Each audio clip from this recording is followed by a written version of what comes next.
Alright, we are pushing 8 o'clock, so let's go ahead and get things started, shall we? Welcome back. This is our third reading from The Great Gatsby.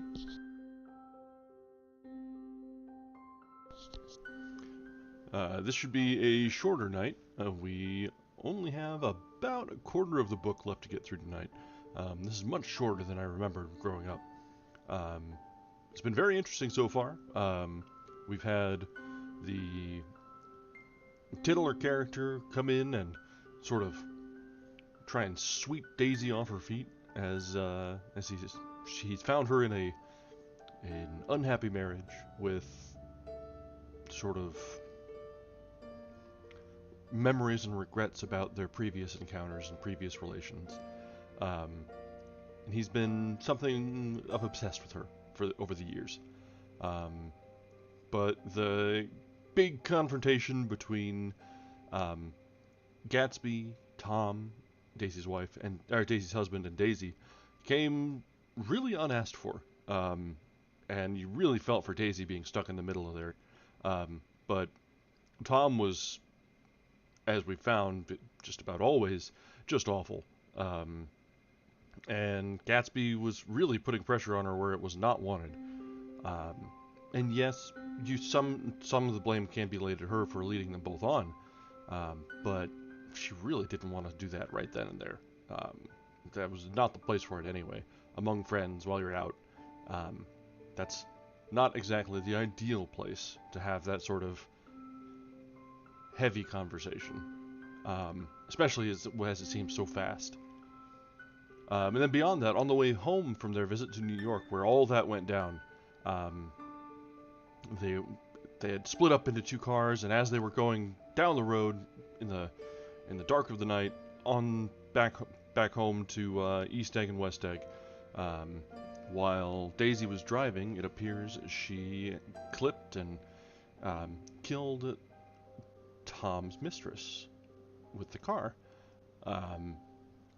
At least we find out later that Daisy was the one driving, but Gatsby says that he'll take the fall for it, should it come to that.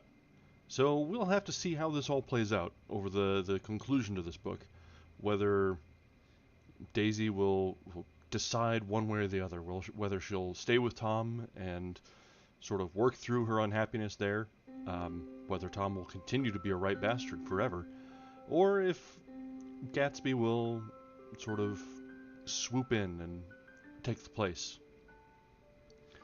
And then there's Jordan off by the side, the golfer that is sort of just around, a little bit of instigating, a little bit of observing, and then Nick, our narrator, who feels sort of like an audience insert, where he's mostly just a neutral party watching things play out. He doesn't have a whole lot of input into events, but he is also the impetus into why we see and hear more about the events. People like to talk to him. He likes to go in and find out a little bit more. Doesn't inject his own opinions much, but just sits without judgment, and lets everyone talk to and around him. That was sort of set up at the beginning, where he had said he has got that special sort of constitution where everyone wants to just spill out their life to him. So that may very well have been all set up to smoothly ingratiate himself as the audience insert. But that's not necessarily bad. It gives us a point of view that's close to the ground, as all the dramas of this play out. The high drama of the Gilded Age that sometimes feels a lot closer to home than we might want. So let's go ahead and resume tonight. I think we're going to be mostly for the VOD group tonight. Some of our regulars are out, so we'll just be going to read straight through from here on, and we will see if anyone shows up through between chapters. We may chat, but this will likely be a shorter session as we just power through and read. We've done a lot of discussion about the book before, after, and during in these previous two sessions, so we probably won't do a whole lot of discussion following. We might see if we want to have a chat about it at the start of our next series, but for now, we'll just plan on this one being a shorter one. I could do with a shorter night. I've had a bit of a day at work, So we'll just go ahead and ride this one out. We'll finish the book and we'll see where it takes us. So let's go ahead and resume tonight with Chapter 8 from The Great Gatsby. I couldn't sleep all night. A foghorn was groaning incessantly on the sound, and I tossed half sick between grotesque reality and savage, frightening dreams. Toward dawn, I heard a taxi go up Gatsby's Drive, and immediately I jumped out of bed and began to dress. I felt that I had something to tell him, something to warn him about, and morning would be too late. Crossing his lawn, I saw that his front door was still open, and he was leaning against a table in the hall, heavy with dejection or sleep. Nothing happened, he said wanly. I waited, and about 4 o'clock she came to the window and stood there for a minute, and then turned out the light. His house had never seemed so enormous to me as it did that night when we hunted through the great rooms for cigarettes. We pushed aside curtains that were like pavilions, and felt over innumerable feet of dark wall for electric light switches. Once, I tumbled with a sort of splash upon the keys of a ghostly piano. There was an inexplicable amount of dust everywhere, and the rooms were musty, as though they hadn't been aired for many days. I found the humidor on an unfamiliar table, with 2 stale, dry cigarettes inside. Tossing open the French windows of the drawing room, we sat smoking out in the darkness. You ought to go away, I said. I'm pretty certain they'll trace your car. Go away now, old sport. Go to Atlantic City for a week, or up to Montreal. He wouldn't consider it. He couldn't possibly leave Daisy until he knew what she was going to do. He was clutching at some last hope, and I couldn't bear to shake him free.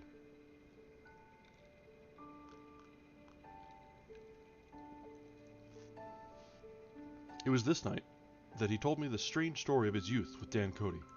Told it to me because Jay Gatsby had broken up like glass against Tom's hard malice. And the long, secret extravaganza was played out. I think that he would have acknowledged anything now, without reserve. But he wanted to talk about Daisy. She was the first nice girl he had ever known. In various unrevealed capacities, he had come in contact with such people, but always with indiscernible barbed wire between. He found her excitingly desirable. He went to her house, at first with other officers from Camp Taylor, then alone. It amazed him. He had never been in such a beautiful house before. But what gave it an air of breathless intensity was that Daisy lived there. It was as casual a thing as to her as his tent out at camp was to him. There was a right mystery about it. I think to bedrooms upstairs, more beautiful and cool than other bedrooms, of gay and radiant activities taking place through its corridors, and of romances that were not musty and laid away already in lavender, but fresh and breathing and redolent of this year's shining motor cars, and of dances whose flowers were scarcely withered. It excited him, too, that many men had already loved Daisy. It increased her value in his eyes. He felt their presence all about the house, pervading the air with the shades and echoes of still vibrant emotions. But he knew that he was in Daisy's house by a colossal accident. However glorious might be his future as Jay Gatsby, he was, at present, a penniless young man without a past, and at any moment the invisible cloak of his uniform might slip from his shoulders. So he made the most of his time. He took what he could get, ravenously and unscrupulously. Eventually, he took Daisy one still October night. Took her because he had no real right to touch her hand. He might have despised himself, for he had certainly taken her under false pretenses. I don't mean that he had traded on his phantom millions, but he had deliberately given Daisy a sense of security. He let her believe that he was a person from much the same strata as herself, that he was fully able to take care of her. As a matter of fact, he had no such facilities. He had no comfortable family standing behind him, and he was liable at the whim of an impersonal government to be blown anywhere about the world. But he didn't despise himself, and it didn't turn out as he had imagined. He had intended, probably, to take what he could and go, but now he found that he had committed himself to the following of a grail. He knew that Daisy was extraordinary, but he didn't realize just how extraordinary a nice girl could be. She vanished into a rich house, into a rich, full life, leaving Gatsby nothing. He felt married to her. That was all. When they met again, 2 days later, it was Gatsby who was breathless, who was somehow betrayed. Her porch was bright with the bought luxury of a starshine. The wicker of the settee squeaked fashionably as she turned toward him, and he kissed her curious and lovely mouth.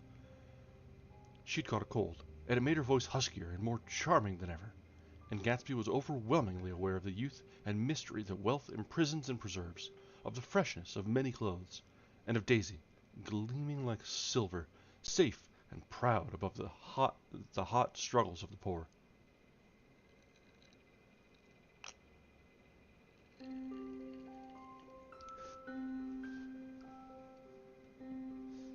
I can't describe to you how surprised I was to find out I loved her, old sport. I even hoped for a while that she'd throw me over, but she didn't, because she was in love with me too. She thought I knew a lot, because I knew different things from her.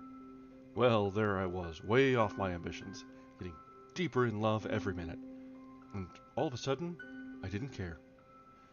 What was the use of doing great things if I could have a better time telling her what I was going to do? On the last afternoon before he went abroad, he sat with Daisy in his arms for a long, silent time. It was a cold fall day, with fire in the room and her cheeks flushed. Now and then she moved, and he changed his arm a little, and once he kissed her dark, shining hair. The afternoon had made them tranquil for a while, as if to give them a deep memory for the long parting the next day promised. They had never been closer in their month of love, nor communicated more profoundly one with another, than when she brushed silent lips against his coat shoulder, or when he touched the end of her fingers, gently, as though she were asleep.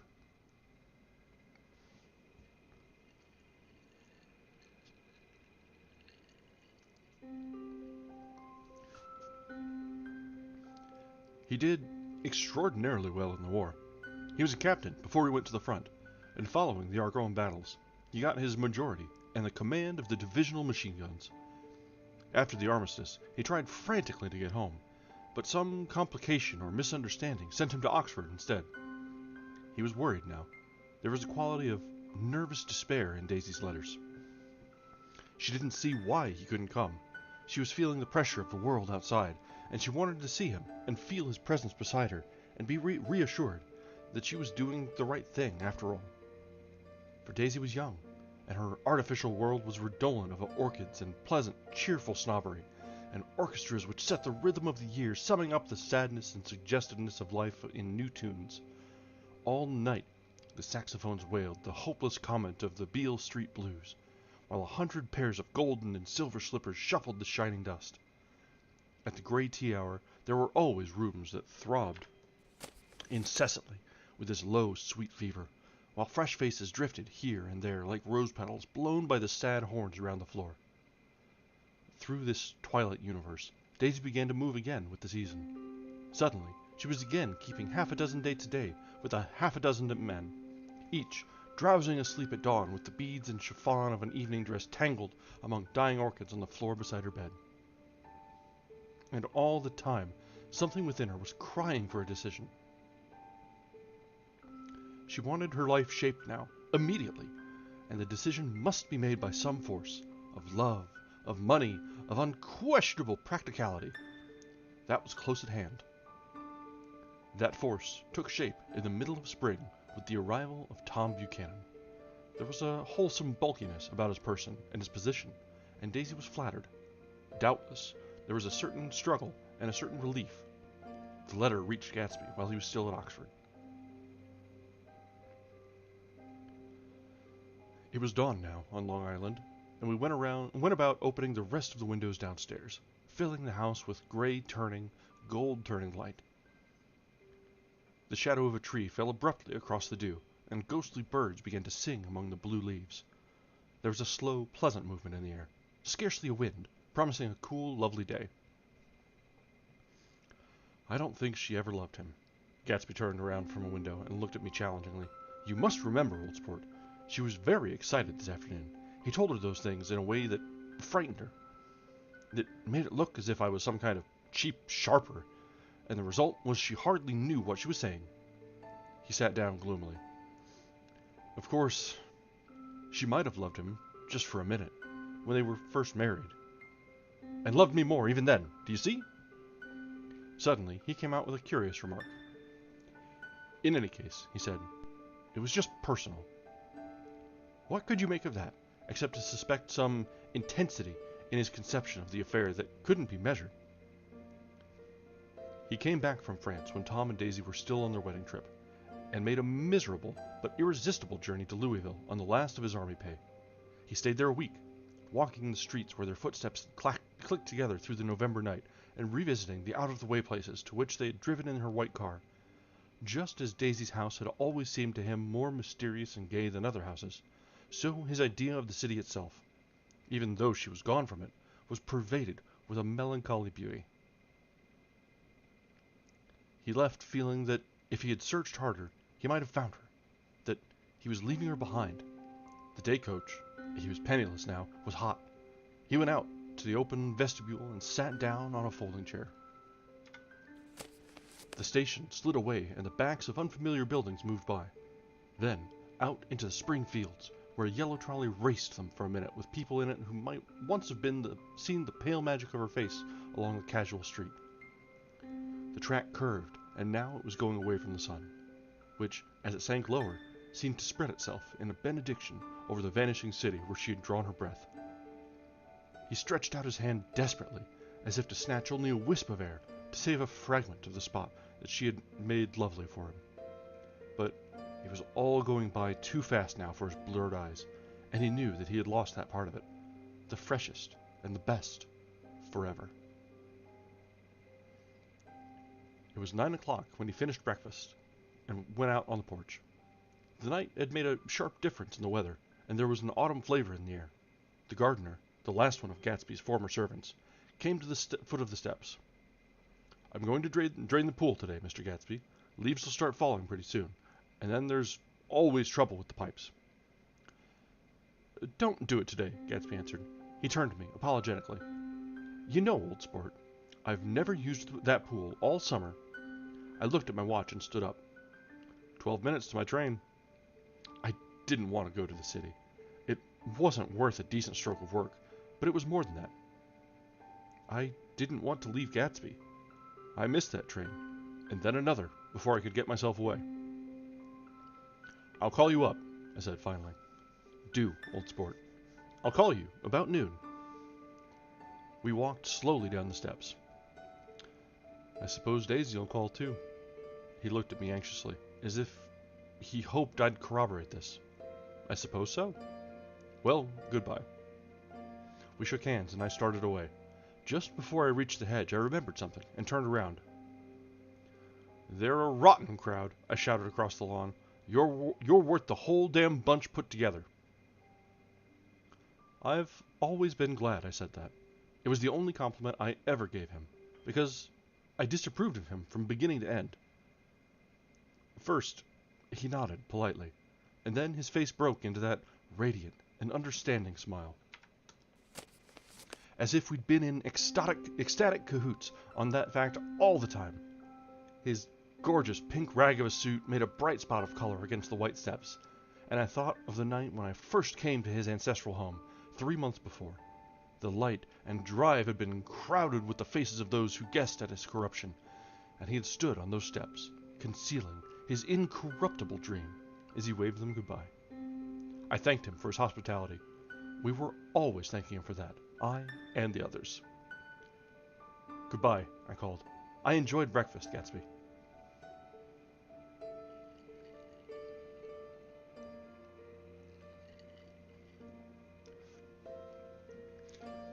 Yeah, I don't know. I think that may be looking into it. It may just be that the narrator is just genuinely fond of him. So it could be brotherly, it could be more, but I think at this point it's just admiration and a bit of a budding friendship that maybe seems out of his league, but also at the same time as Gatsby is sort of tumbling to earth, falling from the good graces, it becomes more and more of an attainable relationship that is probably doomed to never even truly begin. But we'll see how it shapes out, right? Up in the city, I tried for a while to list the quotations of an interminable amount of stock.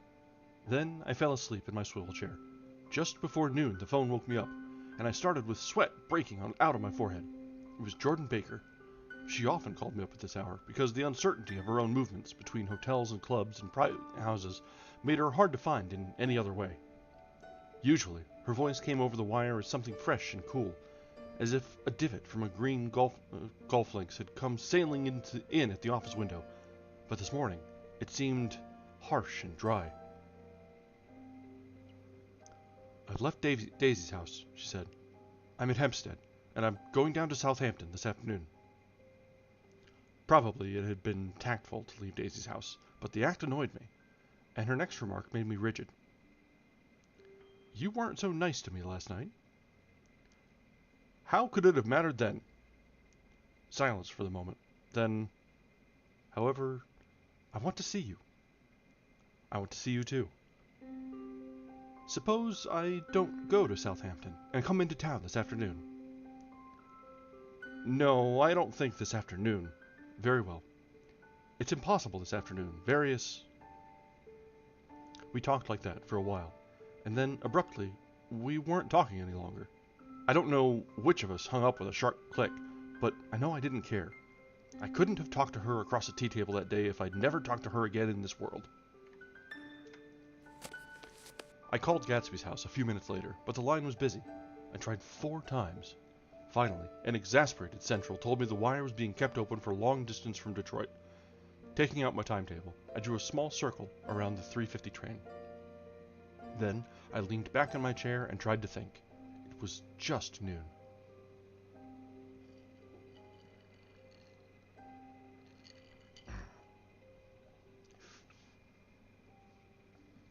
When I passed the ash heaps on the train that morning, I had crossed deliberately to the other side of the car. I suppose there'd be a curious crowd around there all day, with little boys searching for dark spots in the dust, and some garrulous man telling over and over what had happened, until it became less and less real even to him, and he could tell it no longer, and Myrtle Wilson's tragic achievement was forgotten. Now, I want to go back a little and tell what happened at the garage after we left there the night before. They had difficulty in locating the sister, Catherine. She must have broken her rule against drinking that night, for when she arrived, she was stupid with liquor and unable to understand that the ambulance had already gone to Flushing. When they convinced her of this, she immediately fainted, as if that was the intolerable part of the affair. Someone, kind or curious, took her in his car and drove her in the wake of her sister's body. Until long after midnight, a changing crowd lapped up against the front of the garage, while George Wilson rocked himself back and forth on the couch. Inside, for a while, the door of the office was open, and everyone who came into the garage glanced irresistibly through it. Finally, someone said it was a shame and closed the door. Michaelis and several other men were with him. First, 4 or 5 men. Later, 2 or 3 men. Still later, Michaelis had to ask the last stranger to wait there 15 minutes longer, while he went back to his own place and made a pot of coffee. After that, he stayed there alone with Wilson until dawn.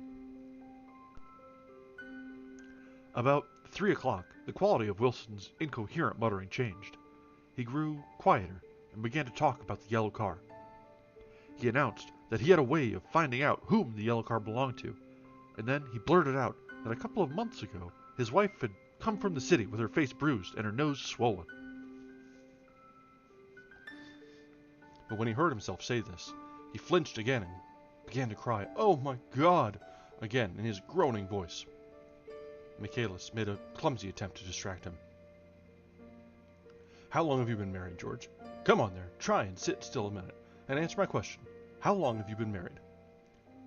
12 years. Ever had any children? Come on, George, sit still. I asked you a question. Did you ever have any children? The hard brown beetles kept thudding against the dull light, and whenever Michaelis heard a car go tearing along the road outside, it sounded to him like the car that hadn't stopped a few hours before. He didn't like to go into the garage, because the workbench was stained where the body had been lying, so he moved uncomfortably around the office. He knew every object in it before morning, and from time to time sat down beside Wilson, trying to keep him more quiet. Have you got a church you go to sometimes, George? Maybe even if you haven't been there for a long time? Maybe I could call up the church and get a priest to come over and he could talk to you, see? Don't belong to any. You ought to have a church, George, for times like this. You must have gone to church once. Didn't you get married in a church? Listen, George, listen to me. Didn't you get married in a church? That was a long time ago. The effort of answering broke the rhythm of his rocking. For a moment he was silent. Then, the same half-knowing, half-bewildered look came back into his eyes. Look in the drawer there, he said, pointing at the desk. Which drawer? That drawer. That one. Michaelis opened the drawer nearest his hand. There was nothing in it but a small, expensive dog leash, made of leather and braided silver. It was apparently new. This? He inquired, holding it up. Wilson stared and nodded. I found it yesterday afternoon. She tried to tell me about it, but I knew it was something funny. You mean your wife bought it? Yes. She had it wrapped in tissue paper on her bureau. Michaelis didn't see anything odd in that, and he gave Wilson a dozen reasons why his wife might have bought the dog leash. But, conceivably, Wilson had heard some of these same explanations before, from Myrtle, because he began saying, "Oh my God," again in a whisper. His comforter left several explanations in the air. Then he killed her, said Wilson. His mouth dropped open suddenly. Who did? I have a way of finding out. You're morbid, George, said his friend. This has been a strain to you, and you don't know what you're saying. You'd better try and sit quiet till morning. He murdered her. It was an accident, George. Wilson shook his head. His eyes narrowed and his mouth widened slightly with the ghost of a superior. I know, he said definitely. I'm one of these trusting fellas, and I don't think any harm to nobody. But when I get to know a thing, I know it. It was the man in that car. She ran out to speak to him, and he wouldn't stop. Michaelis had seen this too, but it hadn't occurred to him that there was any special significance in it. He believed that Mrs. Wilson had been running away from her husband, rather than trying to stop in a particular car. How could she have been like that? She's a deep one, said Wilson, as if that answered the question. He began to rock again, and Michaelis stood, twisting the leash in his hand. Maybe you got some friend that I could telephone for, George. This was a forlorn hope. He was almost sure that Wilson had no friend. There was not enough of him for his wife. He was glad a little later when he noticed a change in the room, a blue quickening by the window, and realized that dawn wasn't far off. About 5 o'clock, it was blue enough outside to snap off the light. Wilson's glazed eyes turned out to the ash heaps, where small gray clouds took on fantastic shapes and scurried here and there in the faint dawn wind. I spoke to her, he muttered after a long silence. I told her she might fool me, but she couldn't fool God. I took her to the window. With an effort, he got up and walked to the rear window and leaned with his face pressed against it. And I said, God knows what you've been doing, everything you've been doing. You may fool me, but you can't fool God. Standing behind him, Michaelis saw with a shock that he was looking at the eyes of Dr. T.J. Eckelberg, which had just emerged, pale and enormous, from the dissolving night. God sees everything, repeated Wilson. That's an advertisement, Michaelis assured him. Something made him turn away from the window and look back into the room. But Wilson stood there a long time, his face close to the window pane, nodding into the twilight.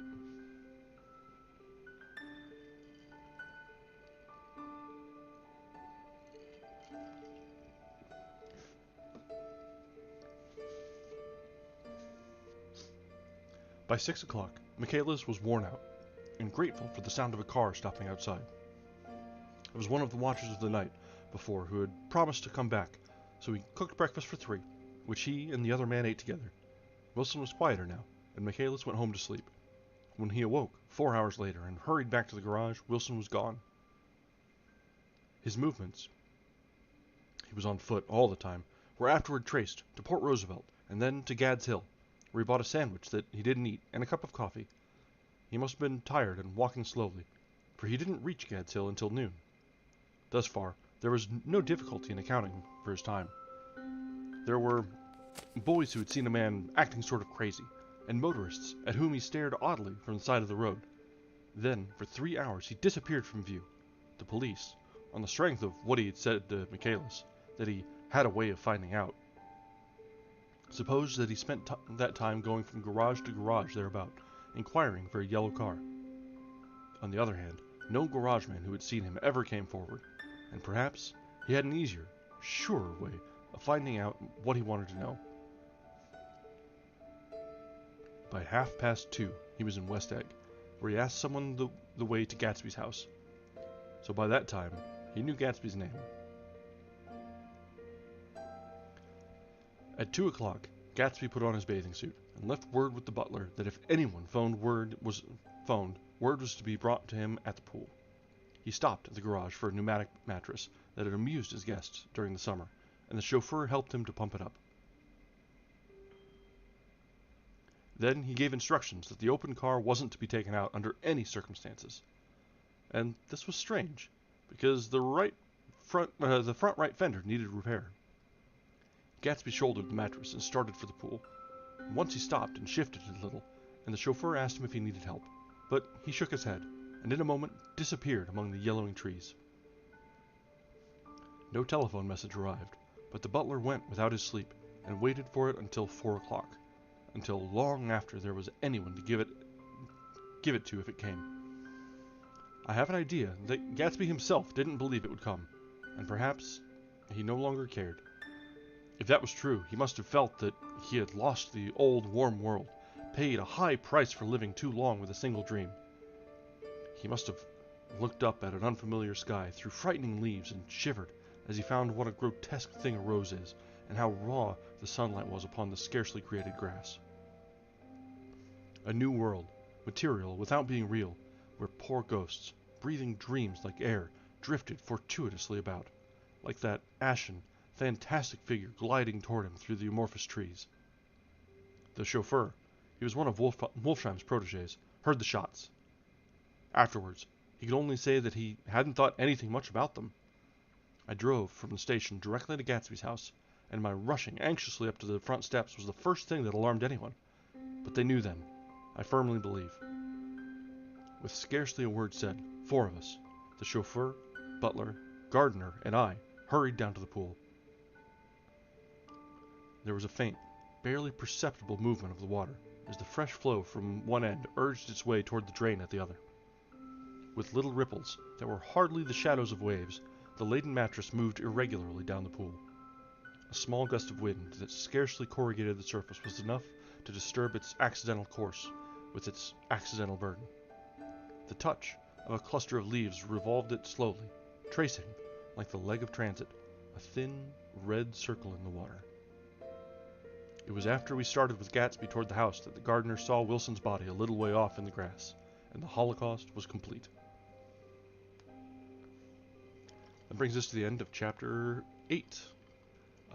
There is a fair bit of ambiguousness left here, but yeah, so that was a lot of melancholy in that chapter. It was Nick and Gatsby at the beginning trying to sort out the night and reliving the past a little bit. It was Nick going into work despite everything, trying to reclaim a little bit of his own life, his own regularity, and then even that seeming to fall to pieces as he really couldn't keep it together. He and Jordan had probably a fight over the phone. He at the end decided that he couldn't see her that day, and Jordan was leaving town, getting out of Tom and Daisy's house and heading off to Southampton. And then we cut away to see the distraught widower, and what we assume is his misapprehensions, his incorrect deductions on who actually took his wife from him. Maybe he had it in his mind that whoever hit her was the man she was having an affair with, considering that she had come back home one day bruised and swollen, and he knew that she was up to something. She was going out to meet someone. So yeah, I think he definitely thought that whoever hit her with the car was the one she was having an affair with, and it was putting things down. Well, I think the dog leash was, she had bought a dog when they first met. When she first met Nick, she bought a puppy from a hawker on the street. So I think she was trying to set down roots, have something that she and her husband could bring together. Or if not she and her husband, she and Tom, because she had it in her head that they were going to run off together. But I think that's probably where that came from. But then, yeah, and then we were led to believe that there was a confrontation between he and Gatsby while Gatsby was in the pool. There's a fair bit of ominous foreshadowing there, and as you said, it was really strange seeing Holocaust spoken of in a time well before World War II. I know that the term has existed before then, but the connotations have severely changed since. Yeah, it's hard to tell where the metaphor ends and where the symbolism comes through and the imagery, and what is meant to be just a thing. Now, you can look at it completely without the lens of the imagery and the metaphor and have it be all taken at glance, and it is every bit as beautiful in the same way. But I can see why they teach this one in school. There's a lot to look through. There's the setting of the mood, the tone, the idea that there's much more than you see right away. I particularly liked how Wilson was looking out the window and looking at the face in the T.J. Eckelberg, or the Eckelberg's eyes, and sort of referring it to it as God. Not necessarily directly, but the nuance was there, and that sort of has layers and layers on it. You'd think it's an advertisement. It's just a guy, but it's also indicative of like the gilded culture that we even see today, where the idea of the corporation and the advertisement and the omnipresence is every bit as much of a god as the one that people of the church will push out to many people, at least. So that is another of those a little on the nose corollaries between today and back then. It's only been 100 years, but man, it feels a lot closer than that even.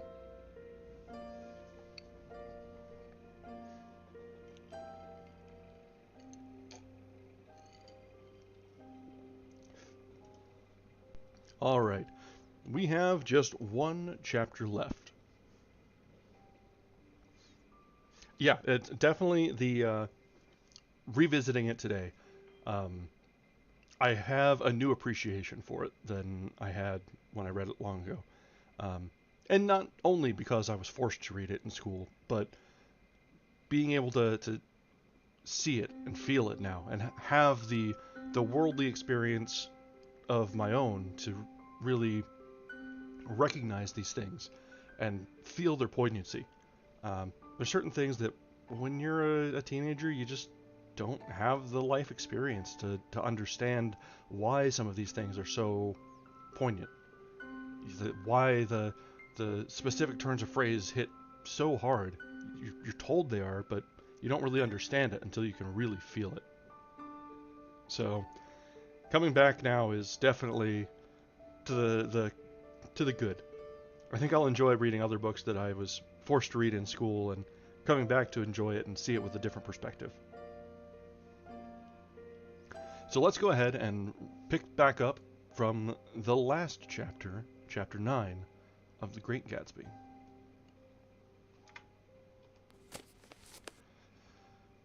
After 2 years, I remember the rest of that day, and that night, and the next day, only as an endless drill of police and photographers and newspapermen in and out of Gatsby's front door. A rope stretched across the main gate, and a policeman by it kept out the curious. But little boys soon discovered that they could enter through the yard, or through my yard, and there were always a few of them clustered, open-mouthed about the pool.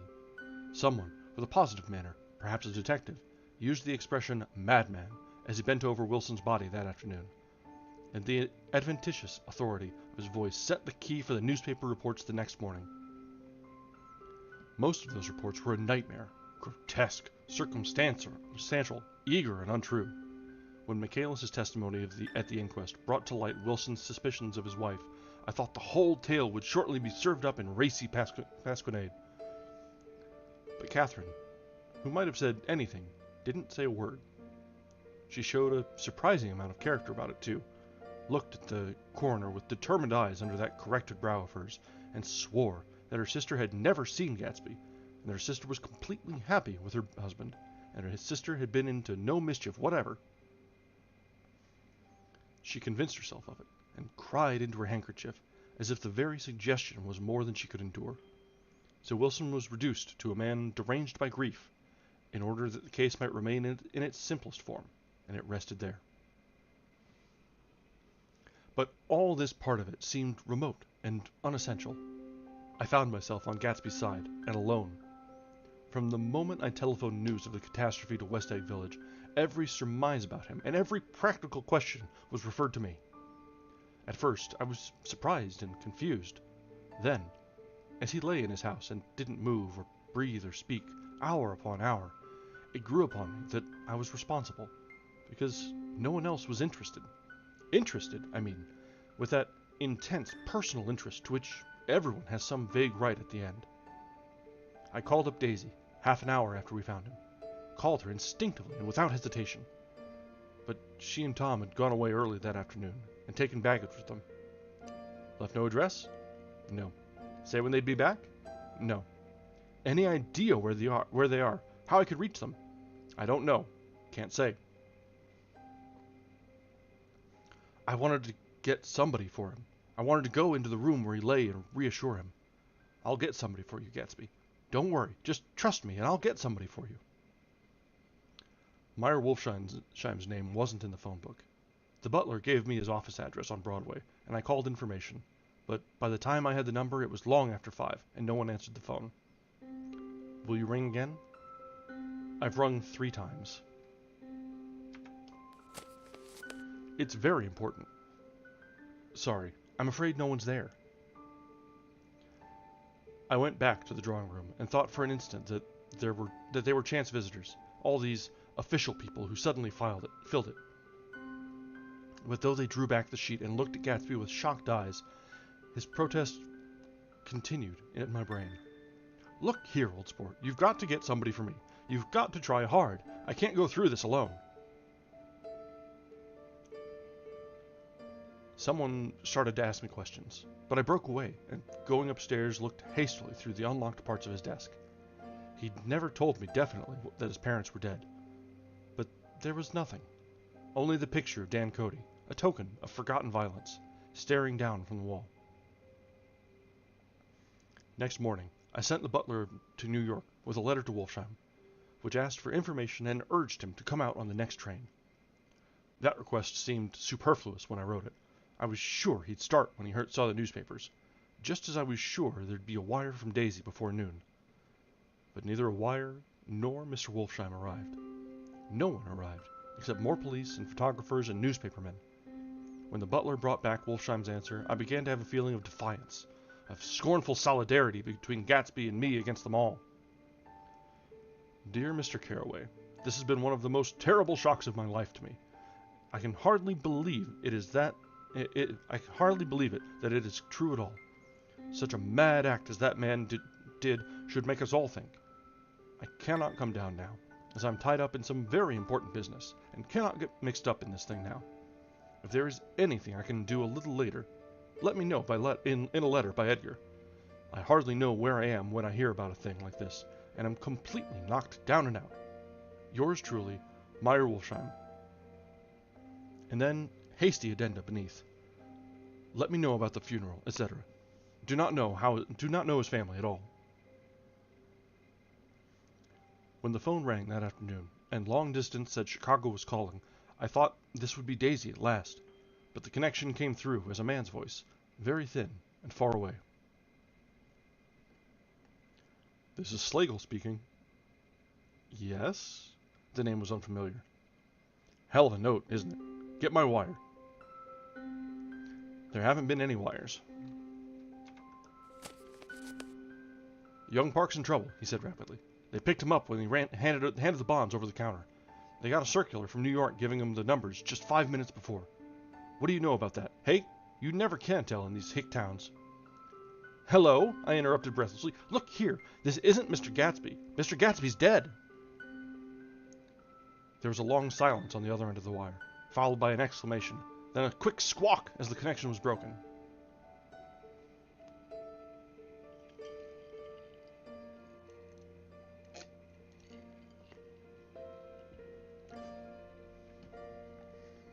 So we finally see a little bit of what's happening with all the calls that have been coming in.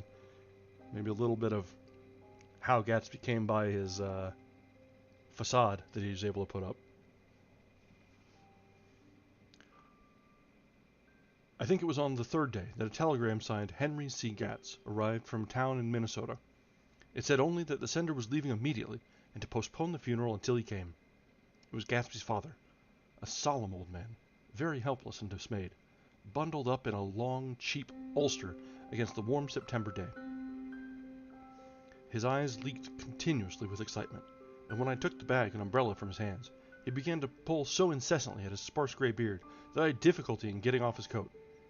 He was on the point of collapse, so I took him into the music room and made him sit down while I sent for something to eat. But he wouldn't eat, and a glass of milk spilled from his trembling hand. I saw it in the Chicago newspaper, he said. It was all in the Chicago newspaper. I started right away. I didn't know how to reach you. His eyes, seeing nothing, moved ceaselessly about the room. It was a madman, he said. He must have been mad. Wouldn't you like some coffee? I urged him. I don't want anything. I'm all right now, Mr. Carraway. Well, I'm all right now. Where have they got Jimmy? I took him into the drawing room, where his son lay, and left him there. Some little boys had come up on the steps and were looking into the hall. When I told them who had arrived, they went reluctantly away. After a little while, Mr. Gatz opened the door and came out, his mouth ajar, his face flushed slightly, his eyes leaking, isolated in unpunctual tears.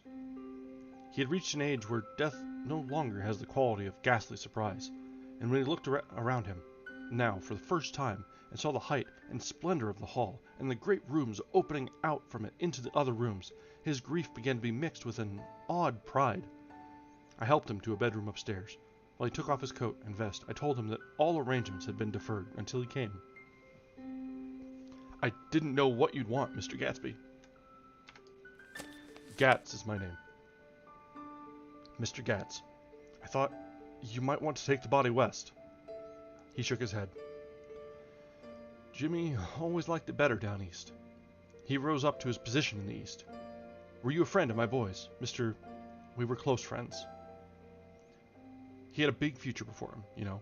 He was only a young man, but he had a lot of brain power here. He touched his head impressively, and I nodded. If he'd have lived, he'd have been a great man, a man like James J. Hill. He'd have helped build up the country. That's true, I said, uncomfortably. He fumbled at the embroidered coverlet, trying to take it from the bed, and lay down stiffly. Was instantly asleep.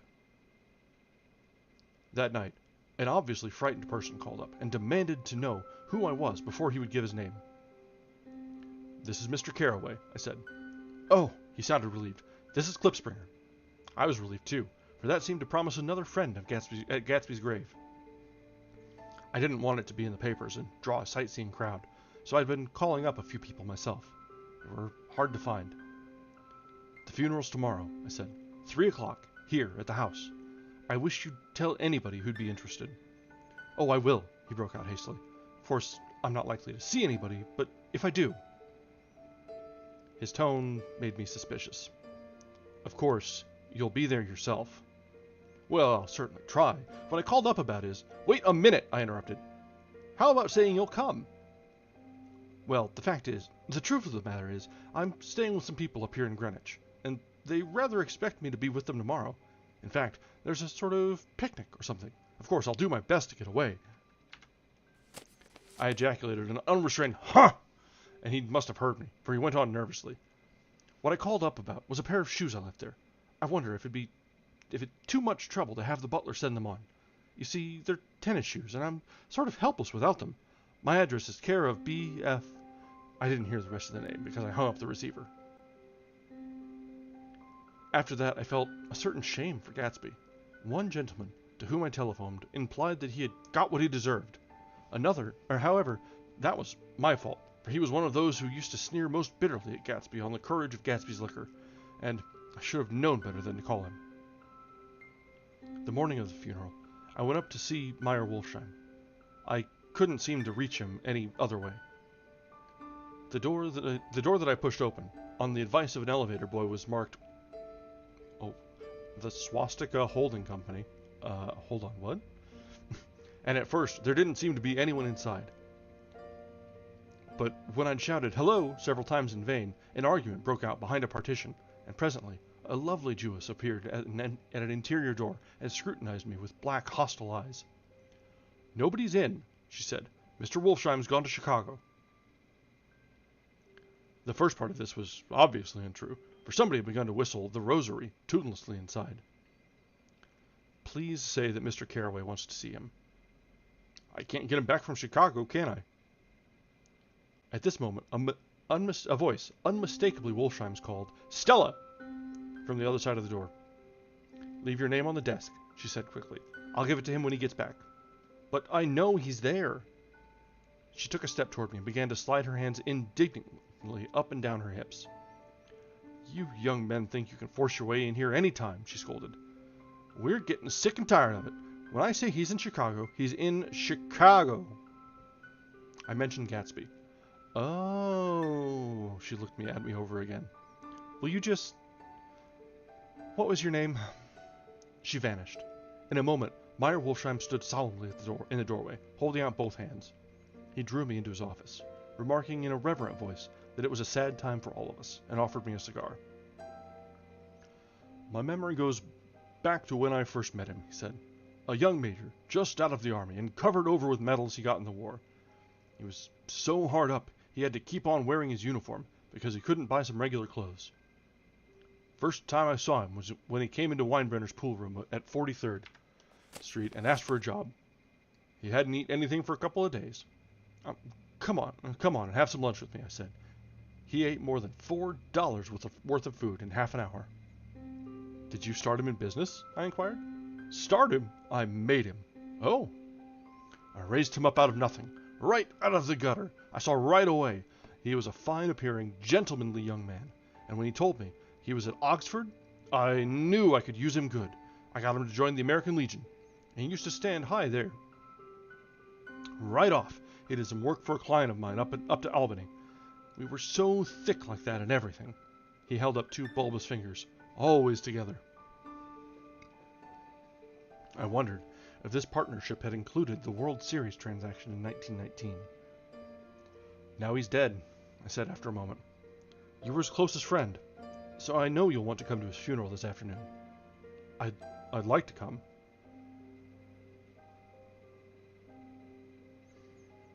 Yeah, I think you're probably right. That's probably one of the last references to, because this is not too far before the word broke out. Well, about a few years yet still, but still, before it really was flipped about on its head.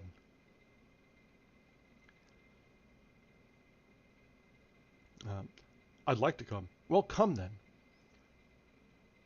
The hair in his nostrils quivered slightly, and as he shook his head, his eyes filled with tears. "I can't do it. I can't get mixed up in it," he said. There's nothing to get mixed up in. It's all over now. When a man gets killed, I never like to get mixed up in it in any way. I keep out. When I was a young man, it was different. If a friend of mine died, no matter how, I stuck with them to the end. You may think that's sentimental, but I mean it, to the bitter end. I saw that, for some reason of his own, he was determined not to come, so I stood up. Are you a college man? He inquired suddenly. For a moment, I thought he was going to suggest a connection, but he only nodded and shook my hand. Let us learn to show our friendship for a man when he is alive, and not after he is dead, he suggested. After that, my own rule is to let everything alone. When I left his office, the sky had turned dark, and I got back to West Egg in a drizzle. After changing my clothes, I went next door and found Mr. Gatz walking up and down excitedly in the hall. His pride in his son and in his son's possessions was continually increasing, and now he had something to show me. Jimmy sent me this picture. He took out his wallet with trembling fingers. Look there. It was a photograph of the house, cracked in the corners and dirty with many hands. He pointed out every detail to me eagerly. Look there! And then sought admiration from my eyes. He had shown it so often that I think it was more real to him now than the house itself.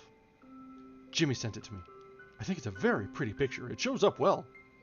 Very well. Had you seen him lately? He come out to see me 2 years ago and bought the house I live in now. Of course, we was broke up when he run off from home, but I see now there was a reason for it. He knew he had a big future in front of him, and ever since he made a success, he was very generous with me. He seemed reluctant to put away the picture, held it for another minute, lingeringly, before my eyes. Then he returned the wallet and pulled from his pocket a ragged copy of a book called Hopalong Cassidy. Look here. This is a book he had when he was a boy. It just shows you. He opened it at the back cover and turned it around for me to see.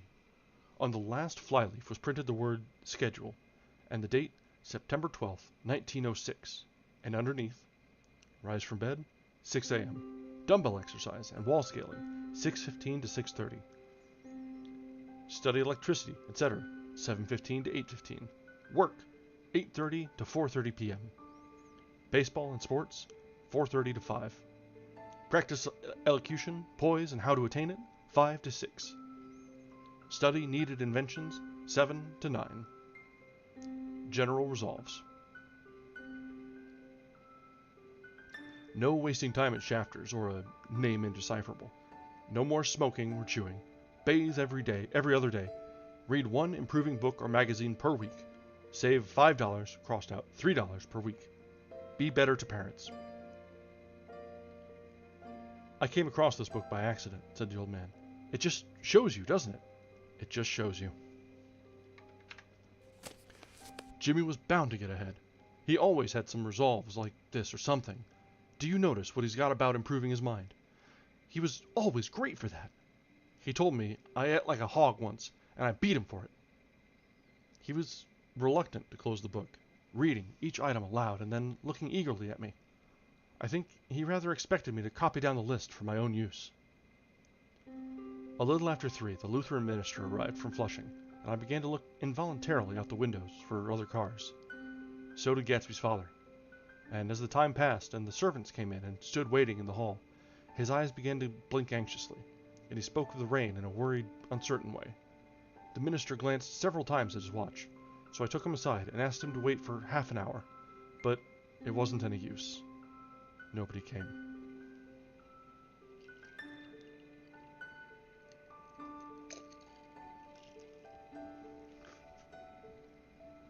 About 5 o'clock, our procession of 3 cars reached the cemetery and stopped in a thick drizzle beside the gate.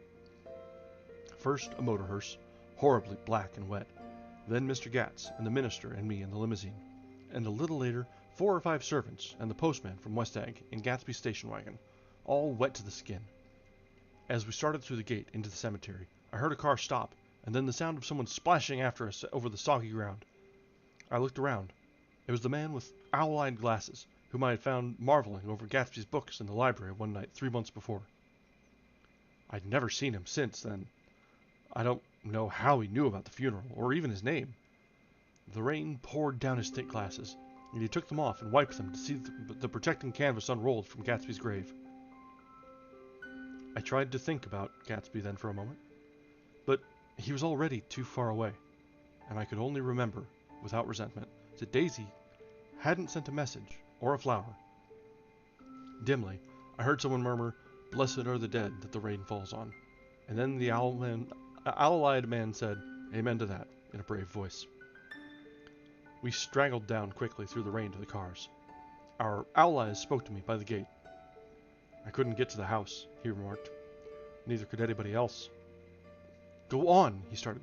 "Why, my God, they used to go there by the hundreds." He took off his glasses and wiped them again, outside and in. "The poor son of a bitch," he said. One of my most vivid memories is of coming back west from prep school, and later from college at Christmas time. Those who went further than Chicago would gather in the old dim Union Station at 6 o'clock of a December evening, with a few Chicago friends, already caught up into their own holiday gaieties, to bid them a hasty goodbye. I remember the fur coats of girls returning from Miss This or That's, and the chatter of frozen breath, and the hands waving overhead as we caught sight of old acquaintances, and the matchings of invitations. "Are you going to the Ordways, the Herseys, the Schultzes?" And the long green tickets clasped tight in our gloved hands, and the last murky yellow cars of the Chicago, Milwaukee, and St. Paul Railroad looking cheerful as Christmas itself on the tracks beside the gate. When we pulled out into the winter night, and the real snow, our snow, began to stretch out beside us and twinkle against the windows, and the dim lights of small Wisconsin stations moved by, a sharp, wild brace came suddenly into the air. We drew in deep breaths of it as we walked back from our dinner through the cold vestibules, unutterably aware of our identity with this country for one strange hour, before we melted indistinguishably into it again. That's my Middle West. Not with the wheat or the prairies or the lost Swede towns, but the thrilling, returning trains of my youth, and the street lamps and sleigh bells in the frosty dark, and the shadows of holly wreaths thrown by lighted windows on the snow. I am part of that, a little solemn with the feel of those long winters, a little complacent from growing up in the Caraway house in a city where dwellings are still called through decades by a family's name. I see now that this has been a story of the West after all.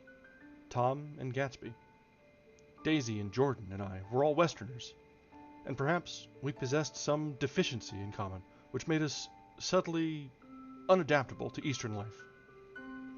Even when the East excited me most, even when I was most keenly aware of its superiority to the bored, sprawling, swollen towns beyond the Ohio, and their interminable inquisitions which spared only the children and the very old, even then it had always, for me, a quality of distortion. West Egg, especially, still figures in my most fantastic dreams. I see it as a night scene by El Greco, 100 houses, at once conventional and grotesque, crouching under a sullen, overhanging sky and a lustreless moon. In the foreground, 4 solemn men in dress suits are walking along the sidewalk with a stretcher on which lies a drunken woman in a white evening dress. Her hand, which dangles over the side, sparkles cold with jewels. Gravely, the men turn in at a house, the wrong house, but no one knows the woman's name, and no one cares. After Gatsby's death, the East was haunted for me like that, distorted, beyond my eyes' power of correction. So when the blue smoke of brittle leaves was in the air, and the wind blew the wet laundry stiff on the line, I decided to come back home. There was one thing to be done before I left, an awkward, unpleasant thing that perhaps had better have been let alone, but I wanted to leave things in order, and not just trust that obliging and indifferent sea to sweep my refuse away. I saw Jordan Baker, and talked over and around what had happened to us together, and what had happened afterward to me, and she lay perfectly still, listening in a big chair. She was dressed to play golf, and I remember thinking she looked like a good illustration. Her chin raised a little jauntily, her hair the color of an autumn leaf, her face the same brown tint as the fingerless glove on her knee. When I had finished, she told me without comment that she was engaged to another man. I doubted that, though there were several she could have married at a nod of her head. But I pretended to be surprised. For just a minute, I wondered if I wasn't making a mistake. Then I thought it all over again quickly, and got up to say goodbye. Nevertheless, you did throw me over, said Jordan suddenly. You threw me over on the telephone. I don't give a damn about you now, but it was a new experience for me, and I felt a little dizzy for a while. We shook hands. Oh, and do you remember, she added, a conversation we once had about driving a car? Why, not exactly. You said a bad driver was only safe until she met another bad driver. Well, I met another bad driver, didn't I? I mean, it was careless of me to make such a wrong guess. I thought you were rather an honest, straightforward person. I thought it was your secret pride. I'm 30, I said. I'm 5 years too old to lie to myself and call it honor. She didn't answer.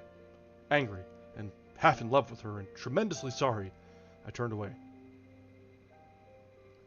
Yeah, that bit when Nick was talking about what the Midwest was to him, that hit home. I made me remember driving home from college to the family house and the snow piling up around in the holidays and just the nice times just in the quiet back home. It never really lasted for too long. Things would always get a little bit more of a hubbub, and then you'd be off back into the world as soon as the holidays were over. But I'll always remember those holidays, the Christmases. It's the sort of thing that sticks with you, right?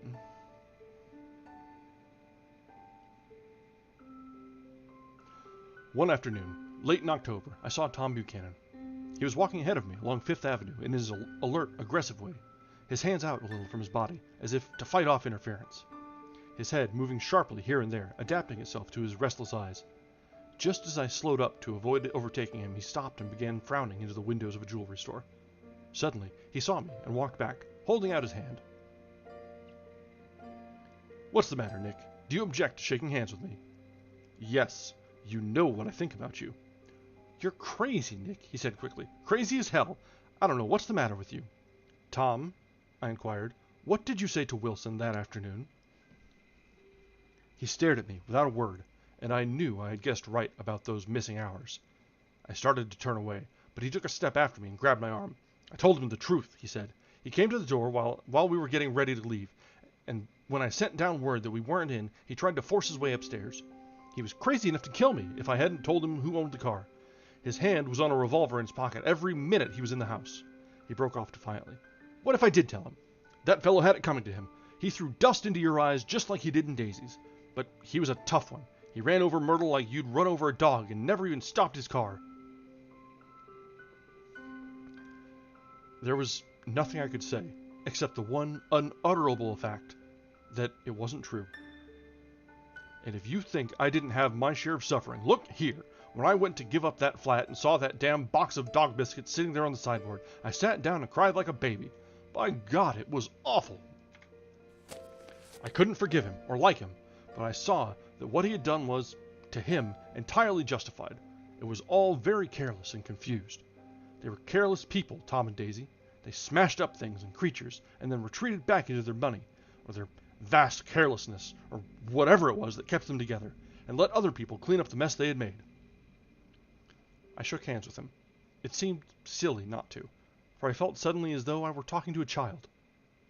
Then he went into the jewelry store to buy a pearl necklace, or perhaps only a pair of cuff buttons, rid of my provincial squeamishness forever.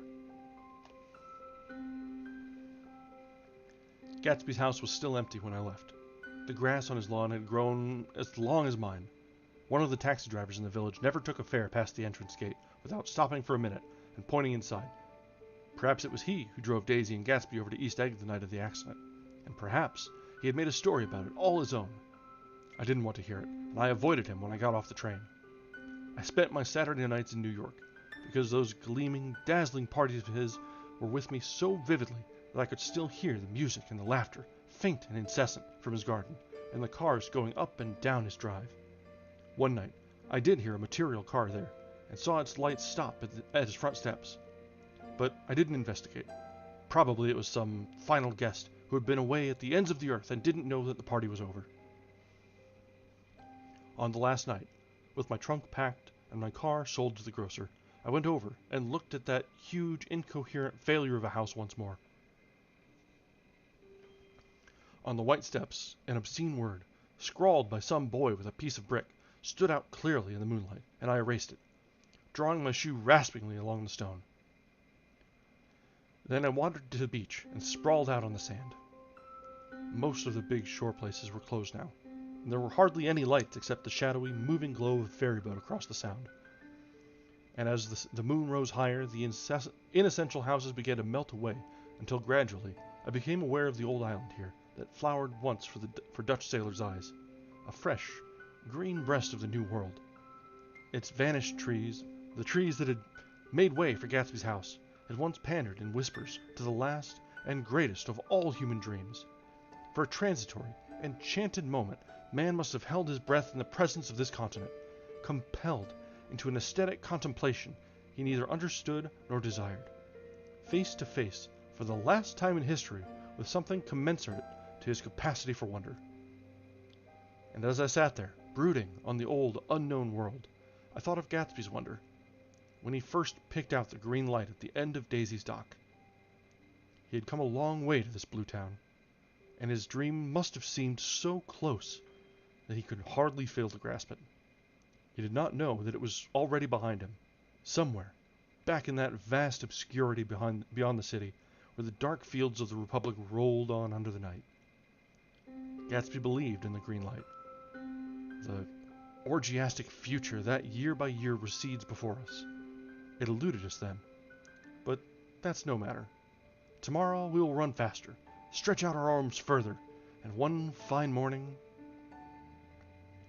So we beat on, boats against the current, borne back ceaselessly into the past. And that is the end of The Great Gatsby. Well, that went full melancholy, all in on that at the end. Lord Almighty. Was the last meeting with Tom was a little infuriating. For probably the worst person in the book to finish out with really none the worse for wear, aside from presumably splitting up from Daisy, is there is no justice, is there?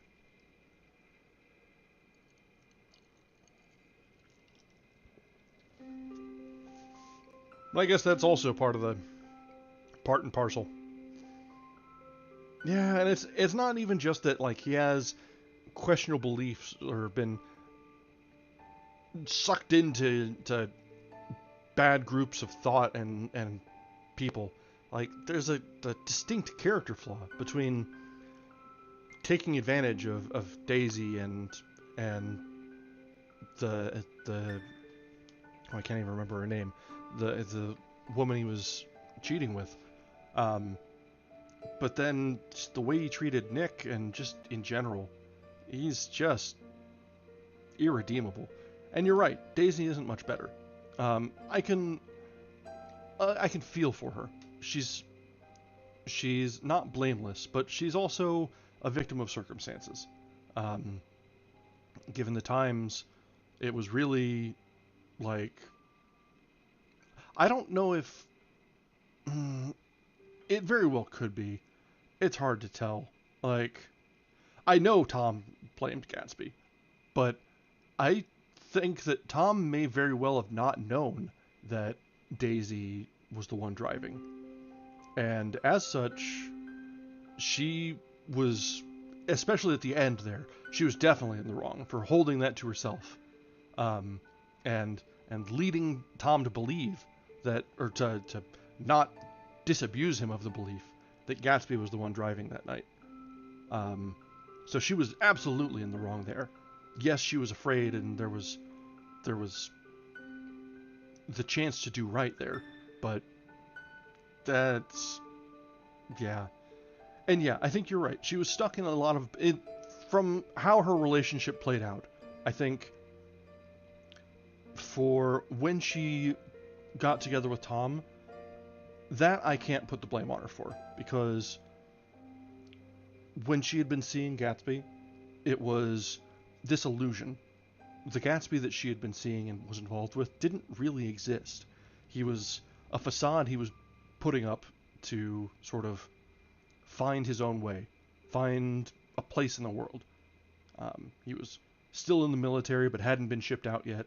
He'd been fresh out from the West, starting to make a man of himself, but still not a nickel to his name, and was sort of soaking in the ritz and glamour of the old money and the sparkle and spangle that Daisy represented.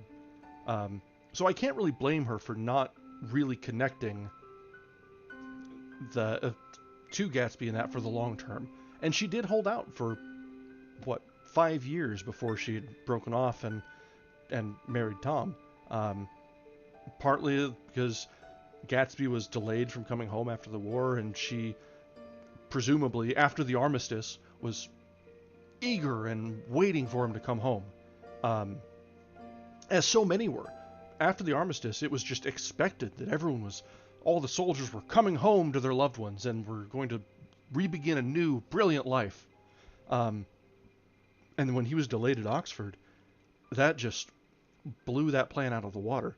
And so Daisy was floundering and getting older and presumably having pressures on her from all sides, which in the 20s, the roaring 20s were more libertine and open than a lot of times, but you still couldn't be a single woman, a debutante, for long at that point.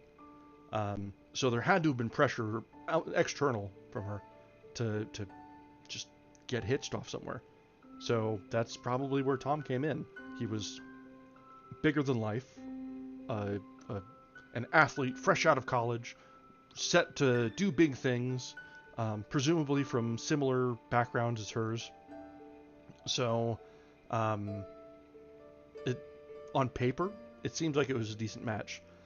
Now, as it played out, she was obviously miserable the entire time. He mistreated her, and she was full of disdain and contempt. Even their daughter was barely a forethought, or barely spared a thought for anything. We even only saw her once in the whole thing, and she made a little sing-song hello to her daughter, and then the nurse carried her off away. So she's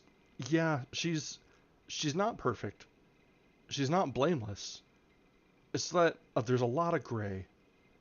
I can't put her off. I can't bring myself to really like her, but she's not as bad as Tom. Tom is just very easily dislikable. I don't think there was a real single redeeming feature that I could think about him.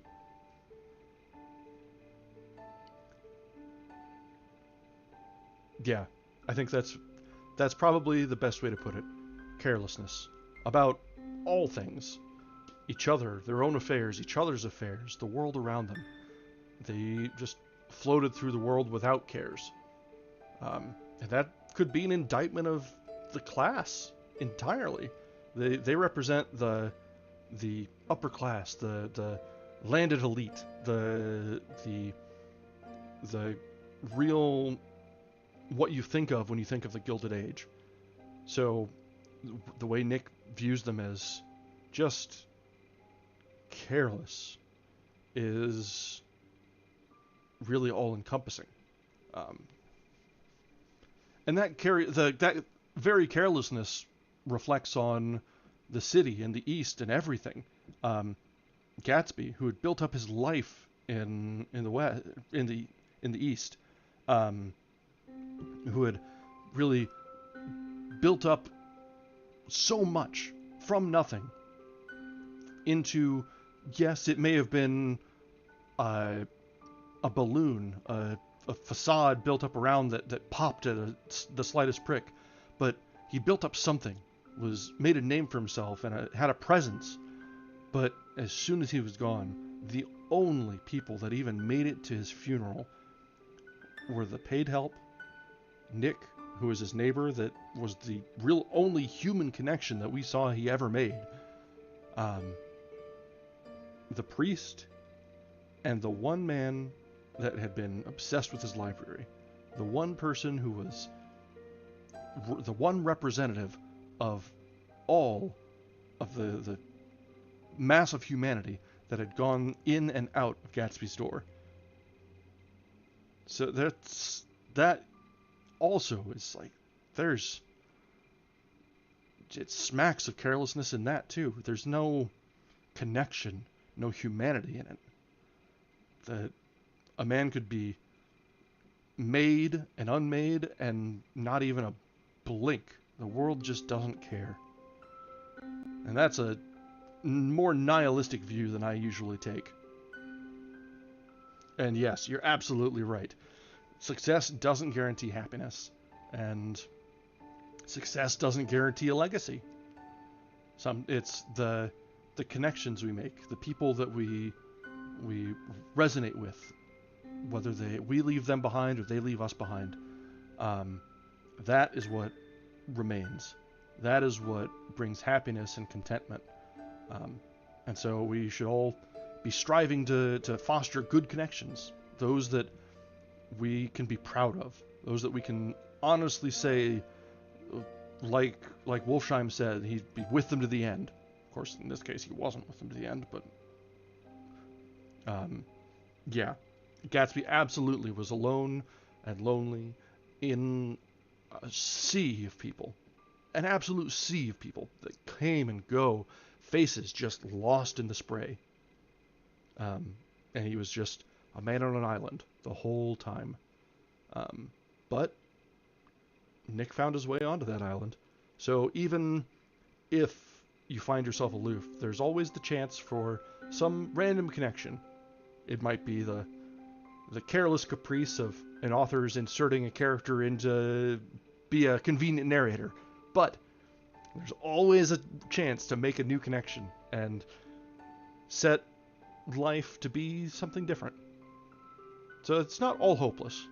So they're in the massive carelessness, in everything we saw, the disheartening brutality of the city, the false friends, the faceless bodies in the crowd.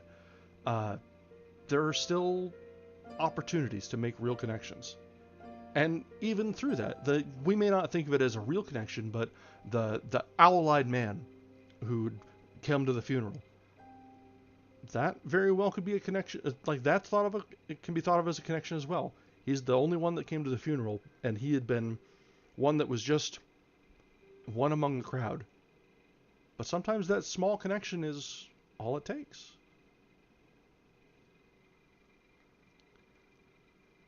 But man, for such the beginning of the book, it felt so high energy and bopping, and there's the parties and the glitz and the glam and the lights.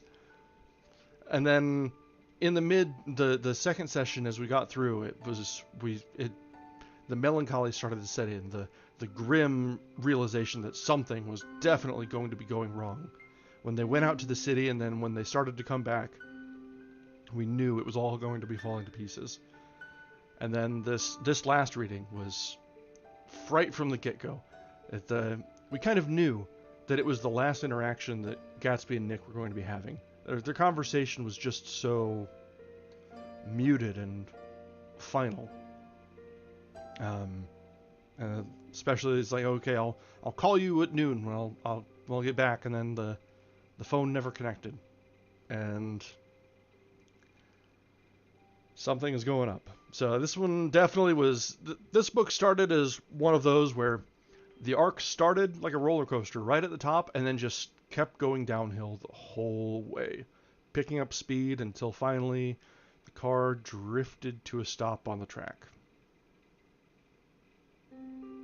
Yeah, it really, really hammers it in. Well, and it catches and resonates with people really well because at first glance you see the shine, you see the sparkle, you see the best of what a situation or what a person wants you to see. And so that's the high point, the facade, the image.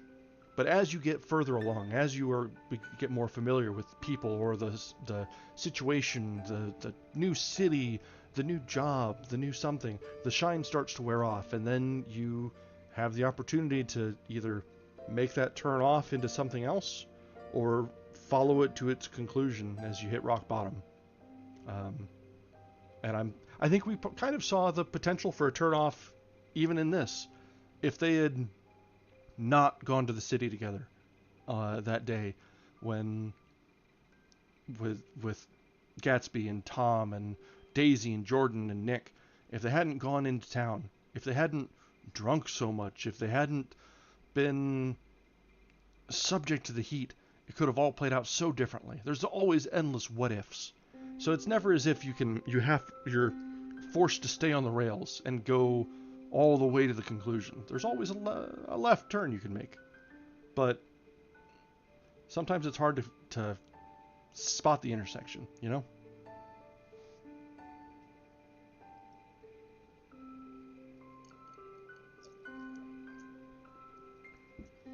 All right. Well, that's the right way to get depressed on a Sunday night, isn't it? Tell you what, guys. I think I am going to call it a little bit early tonight. I had been working since 5 this morning. I am a little tuckered out. So we will wrap this up tonight. We finished the book. We had a nice little discussion about it. Throughout the course of this reading, actually, we've had really nice, insightful chats from all 3 of our sessions. So I'm very happy with how this book played out. And so we will wrap up here tonight. And now we do have a suggestion in the queue. I'd been noodling it around for a while, and I do think it is time that we take a turn to the weird side. So we had read The Yellow King a few weeks ago, and now I think our next stop is to delve into the Lovecraftian mythos. So I'll be looking up to see a recommended reading order on those. I do know, just from happenstance and being exposed to them, that it can be a little dense to get into in the first place, but once you get into it, it sort of clicks and really starts to get a flow. So the first couple sessions might be a little dry. But we'll see. We might be able to make the most of it. But this could be potentially the start of a longer series. We'll probably bounce between books for each of them, like hit a book and then do something different and then return to it. But I expect this will be one of our longer playlists, just by virtue of there being so much. So yeah, that'll be, we can look forward to that on Tuesday, probably with a quick intro to it, and then we'll just see what there is to see. So I'll be having to look up recommended reading orders and pull down the books, and we'll take a look on the weird side. We'll see if it's, you're right, there's quite a bit. But I think once we get a groove to it, it should be fine. Now, the real entertaining question is, will it be as hard to pronounce as French? That'll be the question. I know it's bad, but my French is awful.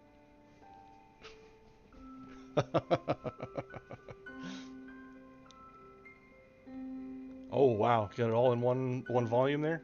That's got to be a big one, a hefty beast.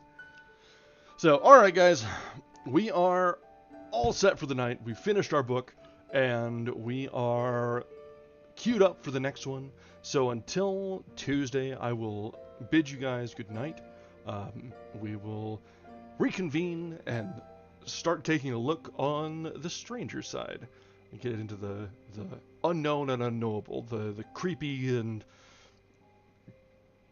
the dastardly, the horror beyond recommending. So, catch us next time as we pick up the start of the Lovecraftian mythos. For tonight, Have a wonderful evening. Thank you very much for joining me, and I hope you have a great night. Thanks, guys.